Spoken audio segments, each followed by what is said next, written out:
जळगाव उन्नती न्यूज, तुमच्या हक्काचा आवाज. आमच्या चॅनलला सबस्क्राईब करा आणि अशाच ताज्या व विश्वसनीय बातम्यांसाठी बेल आयकॉन दाबा. तुमच्या विश्वासावरच उभे राहतो जळगाव उन्नती न्यूज. अभयारण्यात भीषण वणवा, सातपुड्याची जैवविविधता धोक्यात, प्रशासनाचे प्रयत्न सुरू. संग्रामपूर, बुलढाणा.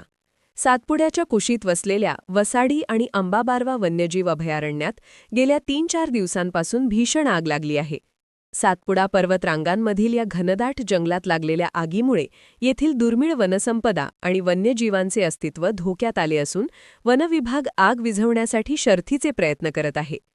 एकेकाळी अत्यंत दुर्गम आणि भयानक मानले जाणारे सातपुड्याचे हे जंगल आज वृक्षतोड आणि वारंवार लागणाऱ्या आगींमुळे संकटात सापडले आहे. गेल्या काही दिवसांपासून लागलेली ही आग विझवण्यासाठी सोनाळा वनपरिक्षेत्राचे अधिकारी अजय भावणे, वनपाल, वनरक्षक आणि वनसमितीचे सदस्य रात्रंदिवस राबत आहेत. मात्र आगीची तीव्रता पाहता ती अद्याप पूर्णपणे आटोक्यात आलेली नाही.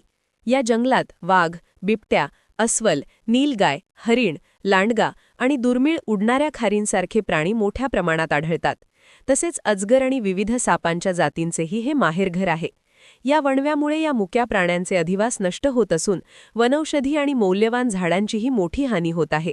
काही दिवसांपूर्वी परिसरात बिबट्याचे दर्शन झाले होते. त्याचाही जीव या आगीमुळे धोक्यात येण्याची शक्यता वर्तवली जात आहे. स्थानिक पातळीवर ही आग नैसर्गिक नसून मानवनिर्मित असल्याची जोरदार चर्चा आहे. गेल्या वर्षी जळगाव जामोद तालुक्यातील भिंगारा परिसरात पोलिसांनी मोठ्या प्रमाणात गांजाची शेती पकडली होती.